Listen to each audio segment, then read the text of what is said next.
Bonjour, je suis ravi de te retrouver. Bienvenue pour un nouvel épisode de Stranger Wallon. Dans cet épisode, c'est d'immunité innée dont nous allons parler. Et oui, La peau et les muqueuses constituent une barrière physique qui protège efficacement l'organisme des agressions externes. Il arrive cependant qu'à la suite d'un traumatisme ou d'une infection, lésions cutanées, brûlures, intrusions bactériennes, fongiques ou virales, des microcorps étrangers parviennent à la franchir. Lorsque la barrière de la peau est franchie, l'organisme fait appel à des acteurs capables de lutter contre l'envahisseur.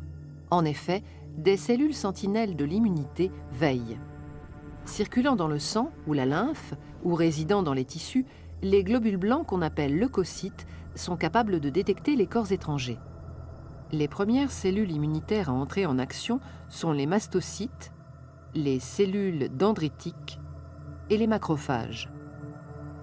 Ces cellules possèdent à leur surface membranaire des récepteurs capables de reconnaître le type d'agresseur par ce qu'on appelle des motifs antigéniques. Cette identification va initier la réaction inflammatoire.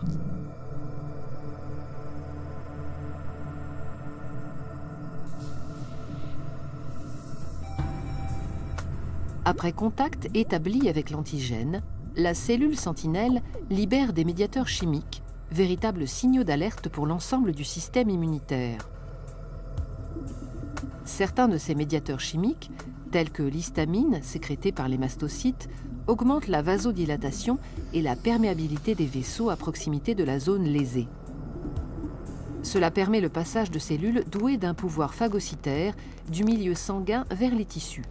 Le franchissement de la paroi du vaisseau s'appelle la diapédèse. Rougeur, gonflement, chaleur sont des signes cliniques caractéristiques de la réaction inflammatoire. D'autres médiateurs, les cytokines, émis par les cellules sentinelles, sont capables d'attirer en renfort d'autres cellules lutteuses, les phagocytes, sur le lieu de l'infection, en particulier les macrophages.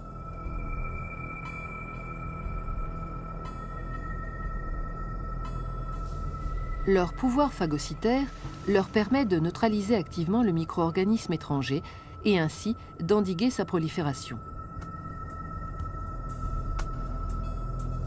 Dans le cytoplasme, le microcorps étranger, soumis à l'action d'enzymes protéolytiques, est littéralement digéré. La plupart des résidus issus de cette digestion sont rejetés.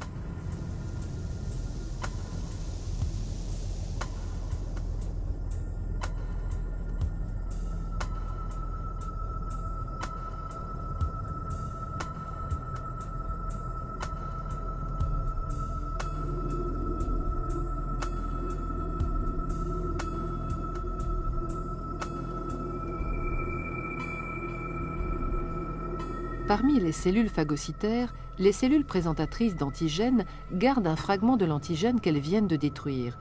Elles l'exposent à la surface de leur membrane plasmique. Dans le cas d'une aggravation de l'infection, ce fragment qu'on appelle peptide ou déterminant antigénique deviendra l'un des éléments déclencheurs de la réaction de nouveaux acteurs, les lymphocytes.